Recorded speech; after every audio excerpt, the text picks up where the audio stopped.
తర్వాత ఇంకొక యువకుడు, నేను ఇచ్ఛాశక్తిని అలవర్చుకో ప్రయత్నిస్తున్నాను, దాన్ని ఎలాగ సాధించాలి అని అడిగాడు. నేను ఇచ్ఛాశక్తిని అలవాటు చేసుకోవాలనుకుంటున్నానండి, దాన్ని ఎలా సాధించమంటారు అన్నాడు ఒక యువకుడు. భగవాన్ నుంచి సమాధానం రాలేదు. నేను ఇక్కడికి 3 ఏళ్ల క్రితమే వచ్చాను. అప్పుడు మనోదారిద్ర్యానికి ఇచ్ఛాశక్తి అవసరము అని మీరు చెప్పారు భగవాన్. ఆ ప్రయత్నంలోనే ఉన్నా, అప్పటి నుంచి ఇప్పటిదాకా ఆ ప్రయత్నంలోనే ఉన్నాను గాని సఫలం కావడం లేదు. 3 సంవత్సరాల క్రితం వచ్చినప్పుడు మీరు ఇచ్ఛాశక్తి అవసరమయ్యా అన్నారు. అప్పటి నుంచి నేను ఆ ప్రయత్నంలోనే ఉన్నాను గాని నాకు ఫలితం కనపడడం లేదు అన్నాడు అతను. అయినా బదులు రాలేదు. 3 ఏండ్ల జీవితంలో 4-5 మార్లు దెబ్బలు తిన్నాను. అవి నన్ను చాలా అలజడి కలిగించాయి. ఏది ప్రయత్నించినా వైఫల్యం తప్పదు.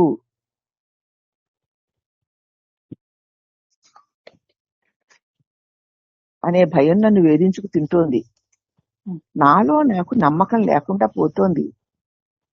అది కారణంగా అన్ని ప్రయత్నాలు విఫలమైపోతున్నాయి. నిజంగా జయం తోడవుతుంది. భంగపాటులాగా యత్నాలను వ్యర్థపరిచేది వేరొకటి లేదు. అందుకే నేను మీకు ప్రశ్నలు అడుగుతున్నాను అన్నాడు. దానికి కూడా భగవాన్ ఏమీ పలకలేదు. మళ్ళీ అతను అంటున్నాడు, సాఫల్యానికి ఇచ్ఛాశక్తి నిజంగా అవసరమా కాదా? ఇన్నేళ్లు గడిచాయే గాని మొదట్లో ఎక్కడున్నానో ఇప్పుడు అక్కడే ఉన్నాను. నాకు ఏ ప్రగతి లేదు భగవాన్ అన్నాడు అతను. అయినా బదులు రాలేదు. ఇచ్ఛాశక్తిని సంపాదించుకునే ఉపాయం ఏమిటి భగవాన్ అని మళ్ళీ అడిగాడు. అప్పుడు నెమ్మదిగా భగవాన్ అన్నారు, నువ్వు ఇచ్ఛాశక్తి అంటే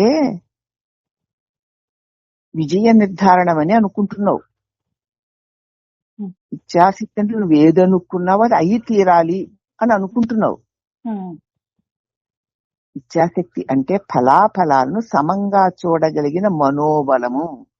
ఇచ్ఛాశక్తి అంటే ఏంటో నీకు తెలియకుండా దానికోసం ప్రయత్నం ఎలా చేయగలవు? నువ్వేమనుకుంటున్నావంటే ఇచ్ఛాశక్తి అంటే నేను ఏది చెయ్యాలని అనుకుంటున్నానో దానికి చేసి తీరాలి, అదే ఇచ్ఛాశక్తి అనుకుంటున్నావు. అలా చేస్తే నువ్వు అనుకున్నట్లు అవ్వకపోతుంటే సఫలం అవ్వడం లేదు అంటున్నావు. కానీ ఇచ్ఛాశక్తి అంటే ఫలాఫలాలను సమంగా చూడగలిగే మనోబలం.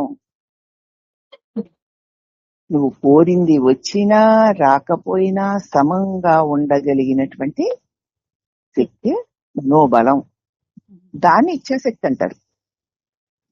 ఇప్పుడు అర్థమైందా ఇచ్ఛాశక్తి అంటే? అది సాఫల్యాల నిశ్చయానికి కాదు. నేను ఏదనుకుంటే అది అయి తీరాలి, గట్టిగా అది నేను చేస్తాను, అయిపోతుంది అని అనుకుంటాను, అదే ఇచ్ఛాశక్తి అనుకుంటున్నావేమో. అది సాఫల్యాలు నిశ్చయించడానికి కాదు. ప్రతి యత్నము సఫలమై తీరాలని ఏమన్నా విధిలో ఉంటుందా? మనం ప్రయత్నాలు చేస్తాం, అన్ని అయిపోతాయా? ఈ తీరాలని ఏమన్నా విధిలో ఉందా? మనం చేస్తున్న ప్రయత్నాలు మనం చేస్తాం, జరగవలసి ఉంటే జరుగుతుంది, లేకపోతే జరగదు. అట్టి విజయాలతో అధికార దర్పాలు పెరిగి ఆధ్యాత్మిక జీవితం కుంటుపడుతుంది. నిజంగా అటువంటి విజయాలు కనుక నీకు వస్తే, అధికారం నేను అనుకున్నా, చూసావా ఇలా అనుకున్నా చేయాలని చేసేసా, అనుకుంటే చాలు, నేను ఏదైనా చేసి తీరతాను, చెయ్యగలను అనుకుంటూ అహంకార దర్పాలు పెరిగిపోయి ఆధ్యాత్మిక జీవితం కుంటుపడిపోతుంది. వైఫల్యం అలా కాకుండా మంచికే దారితీస్తుంది. నీకు వైఫల్యాలు వస్తున్నాయనుకో, అప్పుడు అది ఏం చేస్తే నీలో అహంకారాన్ని ఇంకా తగ్గిస్తూ ఉంటాయి. అయ్యో ఎంత ప్రయత్నం చేస్తున్నా నా వల్ల అవడం లేదే పరమేశ్వరా, నేను చేసుకోలేకపోతున్నాను, నాకు రావడం లేదు, నేను చెయ్యలేను అని నువ్వు పరమేశ్వరుని తలుచుకుంటూ ఉంటావు. కాబట్టి వైఫల్యాలు నీకు మంచికే దారి తీస్తాయి. వాని కళ్ళు తెరిచి వాని శక్తి సామర్థ్యాల పరిధులు చూపించి శరణాగతికి నేను సన్నద్ధుని చేస్తాయి.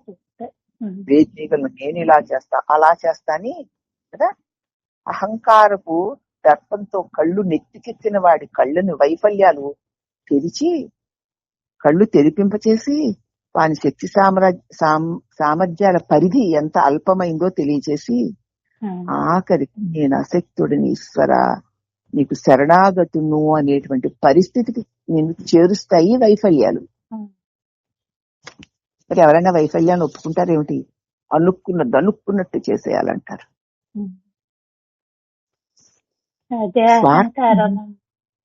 అదే మరి అది అహంకారం అని చెప్తే ఒప్పుకుంటారు ఇటు వాళ్ళు. స్వార్పణము నిత్యానందానికి మారుపేరు. నిన్ను నువ్వు పరమాత్మకి అర్పించుకో. ఈ బరువులు, ఈ బాధలు, ఈ బాధ్యతలు, ఈ కష్టాలు, ఈ సుఖాలు, ఈ మంచి, ఈ చెడ్డ, పాపం, నువ్వేవి నీకే మాత్రము లేనంత స్వేచ్ఛగా హాయిగా ఉంటావు. కాబట్టి పరిస్థితులు ఎలాంటివైనా రాని మనస్థిమితాన్ని అలవర్చుకోవాలి. అదే ఇచ్చాసి. పరిస్థితి ఎలాగైనా ఉండని, నీకు నచ్చినట్టుండని, నచ్చినట్టుండని, ఊరికి అల్లకల్లోల పడిపోయి ఇలాగా అలా కాకుండా మనసు నిశ్చలంగా ఉంచుకో. రావాల్సింది ఏది రావాలో అది ఉంది, అది వచ్చింది. పోవలసి ఉంది, ఏది పోవాలో అది వచ్చింది, పోతుంది అని స్థిరంగా ఉండగలగడం ఇచ్ఛాశక్తి. అది జయాపజయాలు ఇచ్ఛాశక్తి వల్ల కాదు, ప్రారంధం వల్ల. ఒకడు మంచినే, ఉత్తమ క్రియల్నే ఆచరించవచ్చు, మంచి మంచి పనులే చేసి ఉండొచ్చు, అయినా వాడు సఫలుడు కాకపోవచ్చు. మరొకడేమో దానికి విపరీతమైన పనులే చేస్తూ ఉండొచ్చు, కానీ లాభాలు పొందుతూ ఉండొచ్చు. దాని అర్థం ఒకనికి ఇచ్ఛాశక్తి లేదని మరొకడికి ఉందని కాదు. వీడికి ఇచ్ఛాశక్తి ఉంది కాబట్టి వాడు అలా లాభాలు పొందేస్తున్నాడని కాదు.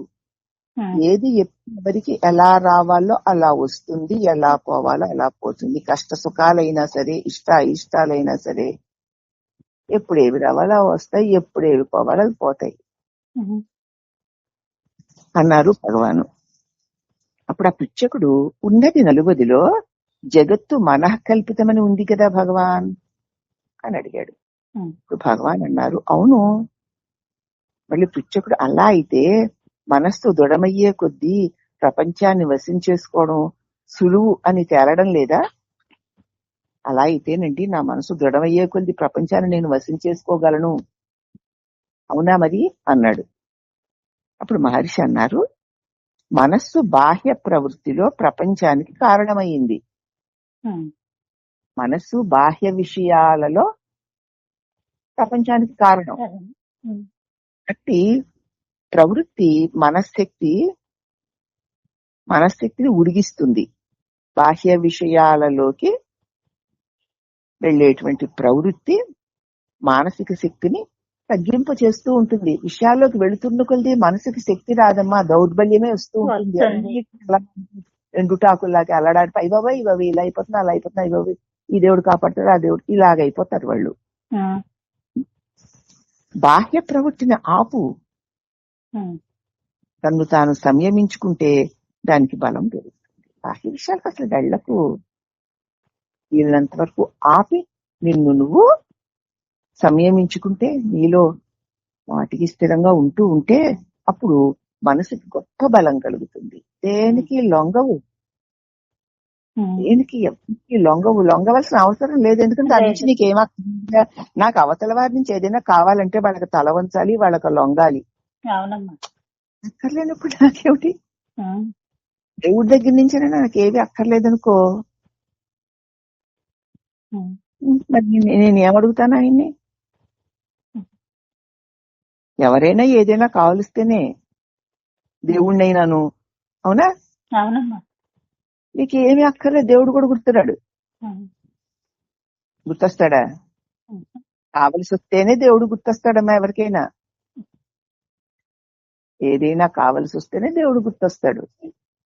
అందుచేత ఏమి వద్దు అన్నవాడి కంటే ముక్తుడు ఇంకొకడు లేడు. ఎవరికి తల వంచక్కర్లేదు. అర్థమవుతుందా? బాగా అవుతుందమ్మా. అలా ఉన్నప్పుడే అతడికి మంచి బలం కలుగుతుంది, మానసిక బలం. అప్పుడు పిచ్చకుడు అంటున్నాడు, ఒక మూర్ఖుడు ఉన్నాడు, వాడు 10 వరకు కూడా లెక్క పెట్టలేడు వరుసగా. 10 అంకెలు కూడా వరుసగా లెక్క పెట్టలేడు.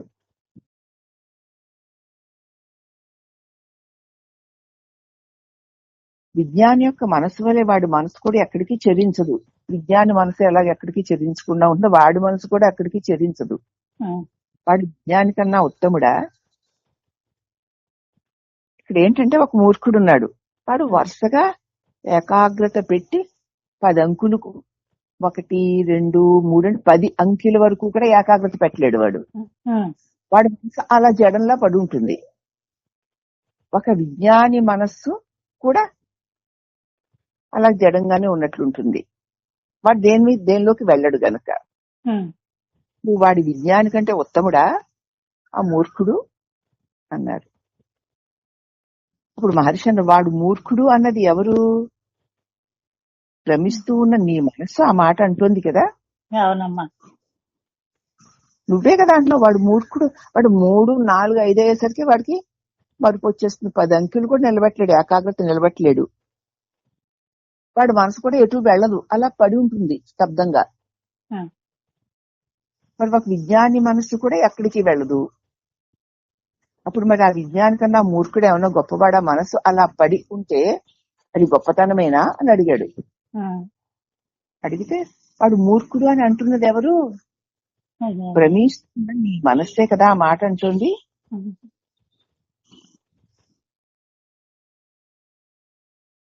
తలపులను తీసేసి మళ్ళీ అడుగుతున్నాడు అతను. అయితే తలంపులు తీసేస్తూ పోతే ఇచ్ఛాశక్తి పెరుగుతుందా భగవాన్ అని అడిగాడు.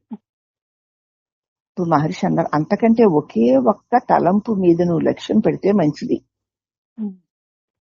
చివరికి శుద్ధ చైతన్యాన్ని మిగిల్చేసి ఆ తలంపులన్నీ వాటికి అవే తొలగిపోతాయి. ఏకాగ్రత అందుకు సహాయపడుతుంది. ఒక్కొక్క తలంపుని తీసివేయడం కంటే ఒకే తలంపు మీద నీ ఏకాగ్రతను పెట్టు. అప్పుడు చివరికి శుద్ధ చైతన్యం మిగిలిపోయి ఈ తలంపులన్నీ తొలగిపోతాయి. అందుకు నీకు సహాయపడుతుంది అన్నారు భగవాన్. అప్పుడు మళ్ళీ ఆయన పృచ్ఛకుడు అంటున్నాడు, మనస్సుని ఒక లక్ష్యానికి మళ్లించి అక్కడే నిలువరిస్తే శుద్ధ చిత్తు లభిస్తుందన్నమాట. వ్యక్తిత్వానికి దానికి ఎలాంటి సంబంధము లేదు, అవునా అన్నాడు. మనస్సుని ఏదో ఒక దాని మీద నిలబెట్టి ఉంచితే శుద్ధ చైతన్యం లభిస్తుందన్నమాట. అంటే నేను అనే వ్యక్తిత్వానికిను దానికిను ఏ సంబంధము లేదన్నట్టేనా అన్నాడు. అప్పుడు భగవాన్ అన్నారు, బాహ్య ప్రవృత్తులన్నిటికీ వ్యక్తిత్వమే మూల కారణం. బయట విషయాలు దేనికి నువ్వు వెళ్ళినా నీ వ్యక్తిత్వమే కారణం. పరమశ్రేయస్సు కలగడానికి ఆ మనస్సు మునిగిపోవాలి అన్నాడు భగవాన్. అంచేత మనస్సు మునిగిపోవాలి అంటే దానికి ఏ విధమైన విషయ ఆకర్షణ లేకుండా పోవాలి. పోవాలి అంటే తన స్వరూపాన్ని అది అంటి పెట్టుకుని ఉండాలి. తన స్వరూపం అంటే ఏమిటి? నేను అన్న స్పృహ. నేను అన్న స్పృహలో అక్కడి నుంచి ఈ మనసు వచ్చింది గనక తన స్వరూపమును చేరి దాన్ని అంటుకొని ఉంటే కాంత మినుమువలే.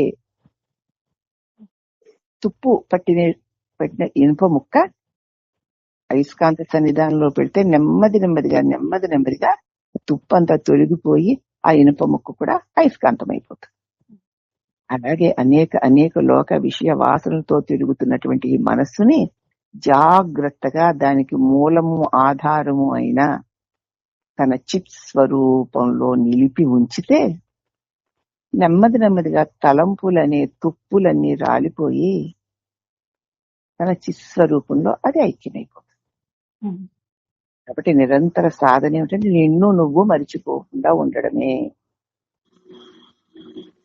నువ్వు మరిచిన వెంటనే నీవు కానివన్నీ నీవుగాను నీదిగాను అన్యములన్నీ ఏవో ప్రలోభ పెట్టేవి గాను భ్రమలో పడిపోతావు అనే సందేశాన్ని ఈ ప్రబోధన తెలుసుకోగలిగాము. ఇటువంటి దివ్య ప్రబోధని పరమాత్ముడైన శ్రీరాముల వారు మనకు అందించారు. కాబట్టి నిరంతరము నేనున్నానన్న స్పృహలో ఉండడానికి ప్రయత్నం చేద్దాం. హరి ఓం నమః.